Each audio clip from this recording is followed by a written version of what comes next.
सभी को मेरा प्रणाम। आज हम इस पाठ में विवाह के प्रकार को जानेंगे और ये जानेंगे कि शास्त्रों में कितने प्रकार के विवाह का उल्लेख या वर्णन है और उन विवाहों में क्या अंतर है और साथ ही साथ कौन सा विवाह अच्छा है या कौन सा विवाह खराब है, इसको भी हम समझने का प्रयास करेंगे और आज के संदर्भ में उसको कैसे हम समझ सकते हैं। ठीक है, तो चलिए इस यात्रा को प्रारंभ करते हैं और जानने का प्रयास करते हैं। तो सबसे पहले तो हम ये जानें कि विवाह के कितने प्रकार होंगे। तो शास्त्रों में जो उल्लेख किया गया है या वर्णित किया गया है वो टोटल जो है 8 प्रकार के विवाहों का वर्णन किया गया है। तो हमें ये जानने का प्रयास होना चाहिए कि इन 8 प्रकार के विवाह का कहाँ कहाँ प्रयोजन है। मतलब कहने का मतलब है कि किस टाइप का यदि आप विवाह या किसी भी मनुष्य का होता है तो उसे हम किस कैटेगरी में रखेंगे। तो ये 8 विवाह के नाम हैं जो यहाँ पे लिखे हुए हैं। सबसे पहला हुआ ब्रह्म विवाह, दूसरा हुआ देव विवाह, तीसरा हुआ आर्ष विवाह, चौथा हुआ प्रजापत्य विवाह, पांचवा हुआ असुर विवाह, छठा हुआ गंधर्व विवाह, सातवां हुआ राक्षस विवाह और आठवां हुआ पिशाच विवाह। तो मैं जो है आपको पीछे से शुरुआत करता हूँ, उसके पीछे कारण है। यदि ये बोल ले तो वो ऑर्डर इसलिए मैं बोलूँगा क्योंकि हम पहले निगेटिव चीज़ को सुन लेते हैं फिर पॉजिटिव चीज़ सुनते हैं। तो पिशाच विवाह से स्टार्ट करते हैं। तो पिशाच विवाह आप समझ ले कि छल से विवाह किया गया, यानी कि आप सोच ले कि किसी भी स्त्री को ज़बरदस्ती या तो उसके साथ बलात्कार हुआ या फिर उसे बेहोशी में, उसे सोए हुए में आप उसके साथ संबंध बनाए और फिर उसको आपके साथ वो एक विवाह का जो कार्य है वो हुआ, तो उसको हम पिशाच विवाह कहते हैं। ये एक तरह से बहुत ही निम्न प्रकार का विवाह हुआ जो बहुत ही निंदनीय है। फिर आप सोचे तो दूसरे नंबर पे आता है राक्षस विवाह।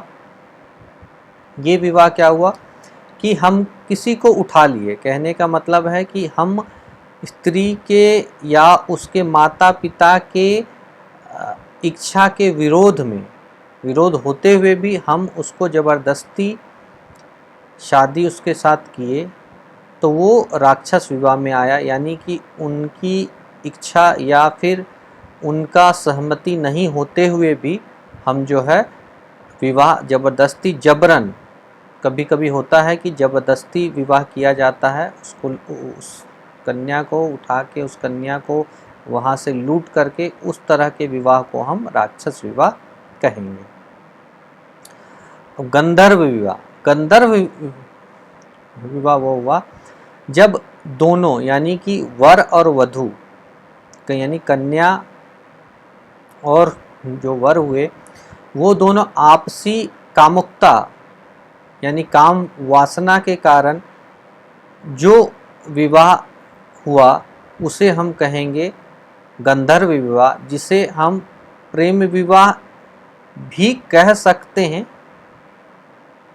ठीक है, लेकिन आज के डेट में हम इसे लिविंग रिलेशनशिप वाले विवाह कहे तो ज़्यादा ही सटीक होगा, ज़्यादा उसके क्लोज जाएगा, उसके समीप जाएगा, क्योंकि उसमें भी वही होता है, हम साथ में रहते हैं, हम फिजिकल हो जाते हैं, तो उसको हम विवाह ही माने। ठीक है, तो वो गंधर्व विवाह कहलाएगा।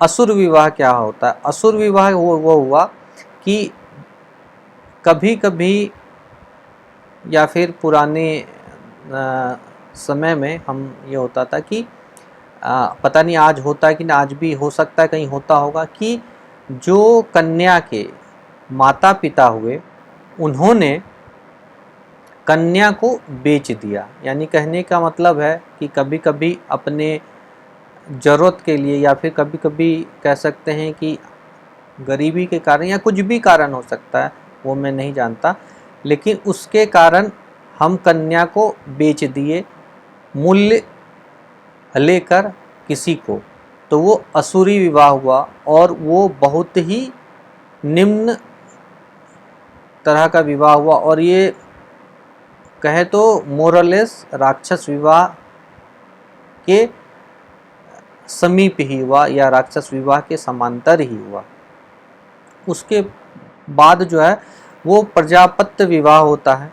प्रजापत्य विवाह क्या है? तो प्रजापत्य विवाह में यदि पहले आप जान ले तो पहले क्या होता था कि कुछ लोगों को संन्यास में जाना है, कुछ लोगों को गृहस्थ जीवन बिताना है। तो हम जब पढ़ाई यानी अपने वेद पाठ जब कर लेते थे, जब हम गुरुकुल से लौट के आते थे, तो उसके बाद हमारा विवाह संस्कार होता था। विवाह सारे संस्कार का एक वीडियो है, उसे आप उसमें सारे संस्कार का जो सीक्वेंस है वो भी लिखा हुआ है, उसे आप देख सकते हैं। तो विवाह संस्कार जब होता था हमें, तो यदि उसके बाद भी हमारा मन जो है संन्यास की ओर जाना, यानी हमें गृहस्थ जीवन स्वीकार नहीं है पूर्णतः, तो हम कुछ वर्षों तक जो ये ऋण है, यानी हमारा जो मनुष्य जीवन है, ये दिया गया है कि हम जनरेशन को आगे बढ़ाए और इस ऋण से मुक्त होकर के हम चले जाएं। तो उस ऋण को पूर्ण करने हेतु जो प्रजापत्य विवाह करते थे, यानी एक तरह से जो संतान की उत्पत्ति होती थी उसका पालन भी करने का, निर्वाह करने का वो संकल्प लेते थे, लेकिन कुछ वर्षों उपरांत वो ये मानते थे कि मैं जो है वो संन्यास के राह पे जाऊंगा, उसके बाद हमारा मतलब मेरा अपने पत्नी और अपने परिवार के साथ कोई संबंध नहीं रहेगा। तो एक तरह का आज के डेट में इसे कॉन्ट्रैक्ट मैरिज कह सकते हैं, जिसमें कि हम आज के डेट में बोले तो उसमें क्लॉजेज भी हम लगाते हैं कि हाँ बच्चा किसके साथ रहेगा, कितने दिनों तक रहेगा और मैरिज जो है वो कितने सालों तक होगा। हो सकता है उसमें जो पैसे का यानी मनी रिलेटेड मैटर भी उसमें इम्बेडेड रहे। ठीक है, अब उसके बाद हो गया क्या? अर्श विवाह। अर्श विवाह क्या हुआ? अर्श विवाह में क्या होता है कि हम लोग बहुत सारे दान के बारे में सुने होंगे, उसमें एक महादान में गौदान आता है। तो पुराने ज़माने में गौदान आज के डेट में बहुत महत्वपूर्ण है, लेकिन हम लोग मैक्सिमम लोग उसके सक्षम नहीं, क्योंकि उसका मूल्य काफ़ी ज़्यादा हो चुका है। तो जो गौदान करने को इच्छुक रहते थे वो क्या करते थे कि गौदान का मूल्य ले करके स्त्री को यानी अपने कन्या को जो है किसी को मतलब दे देते थे, सौंप देते थे। तो एक तरीके से हम देखें तो ये असुर विवाह के नज़दीक आ गया, लेकिन इसमें अंतर ये हुआ कि इसमें आपने उतना ही पैसा लिया है जो गौदान या फिर आपने गाय लिया, तो आपने एक तरह से एक्सचेंज किया है। तो इसमें जो महादान आप कर रहे थे उसके एक्सचेंज में आपने लिया, इसीलिए इसमें कोई आपको पाप जो है वो नहीं लगा, लेकिन आपने जो है गौदान के लिए अपनी कन्या का आप बोले कि दान किया यानी एक्सचेंज किया। ठीक है, इसके बाद जो आता है वो आता है देव विवाह। देव विवाह क्या होता है? तो देव विवाह पहले क्या होता था कि ऋषि मुनि या फिर कोई उस तरह के जो कर्म कांडी हैं वो आते थे, वो किसी के घर पे यज्ञ कराए, उनका अनुष्ठान कराए, उनके अनुष्ठान करने के बाद उन्हें यज्ञ के रूप में हमें जो दक्षिणा देते थे उनमें कन्या दे देते थे कि ठीक है मैं अपनी कन्या आपको सौंपता हूँ। तो वो यज्ञ के दक्षिणा के रूप में जो हमने कन्या को सौंपा, वो जो विवाह हुआ उसे हम देव विवाह कहते हैं। उसके बाद ब्रह्म विवाह, जो कि सबसे उत्तम श्रेणी का विवाह यदि बोले तो वो सर्वश्रेष्ठ विवाह हुआ। उसमें क्या है, तो उसमें है कि जो आज के डेट में जो सबसे कॉमन या हमेशा सबसे कॉमन विवाह रहा कि वर वधू दोनों पक्ष जो है सहमति से एक अपने अनुसार, यानी कि वर को वधू के अनुसार यानी कन्या का चयन और वर का चयन, दोनों का चयन उनके अनुसार हुआ। कहने का मतलब है कि जैसा मिलना चाहिए था वैसा कन्या या और वर दोनों मिलते हैं एक दूसरे को।